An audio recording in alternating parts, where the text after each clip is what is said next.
A very intense morning on the stand in the Vanderbilt rape trial as a key witness testifies against his former teammates today. Our Chris Conti is live now in downtown Nashville with this morning's developments. Chris. And Vicki, some very heated moments in the courtroom behind me here this morning, coupled with some very graphic testimony.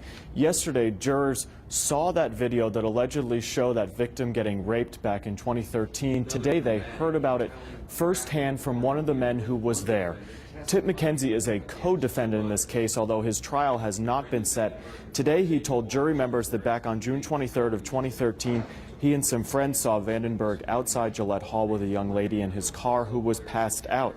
After she was taken inside the dorm room, he then laid out graphic details of what happened to the victim once they got her inside, as she was allegedly raped to varying degrees. And for the first time today, jury members learned that all the men involved in this case discussed covering the act up after they were, quote, freaking out when it was over with. And what you're looking at right here is a live picture from inside the courtroom. That is Tip McKenzie being cross-examined by defense attorneys. Essentially what they are doing right now is trying to discredit a lot of his testimony, and that is because he has said in the past that he was actually lied to police officers during some of their investigation because he was worried about them finding out what had actually apparently happened here and didn't want any of his friends from the football team to get into any trouble. We, of course, will be following this case all day long. You can follow along with us over on the Plus channel and on Twitter, and we will have updates all throughout our evening newscasts. We are live downtown this morning. Chris Conti, News Channel 5 HD. Vicki. Thanks, Chris, for the update. A hostage situation ended peacefully after a 4-hour standoff with police. It started early this morning on North 2nd Street. Police say this came in as a domestic violence call around 1 a.m. We're told a man barricaded himself, his girlfriend, and 4 others inside the apartment, 3 of which were children under the age of 4. Everyone is okay, and the suspect was taken into custody this morning. An interstate overpass collapsed overnight, killing 1 man and injuring another in Cincinnati. We're told workers were preparing to demolish the bridge on I-75 when something went wrong and several hundred tons of concrete fell onto the road below.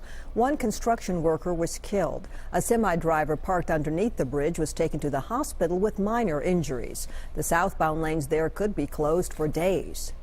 Teenage Bonnie and Clyde had their day in court yesterday. It's just one of many for the criminal teens who were caught in Florida. Witnesses say Dalton Hayes and his 13-year-old girlfriend Cheyenne Phillips both appeared smug in the courtroom. Hayes is awaiting extradition to Kentucky for custodial interference of a minor, while Phillips has charges of theft, writing stolen checks, and burglary. The two went on a 2-week crime spree in multiple states before getting caught in Florida. The old jail in Franklin is getting a pretty spiffy makeover. The Art Deco jail was built back in 1941, but sat abandoned for the last 20 years and fell into serious disrepair.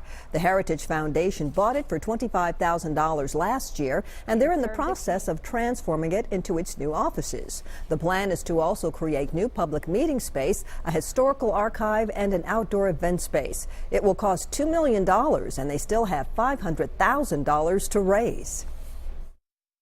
I know when we were doing the Franklin Theater over, I got a donation for 86 cents, and that matters. Everything matters. Now, if you want to read more about that project they're calling the Big House for Historic Preservation, or to donate money, we have a link on our website at newschannel5.com. A college student from Tennessee will be at tonight's State of the Union address, and she'll have one of the best seats in the House in our nation's capital. Chelsea Davis, who's a student at Pellissippi State Community College in Knoxville, has been invited to sit with the First Lady Michelle Obama tonight.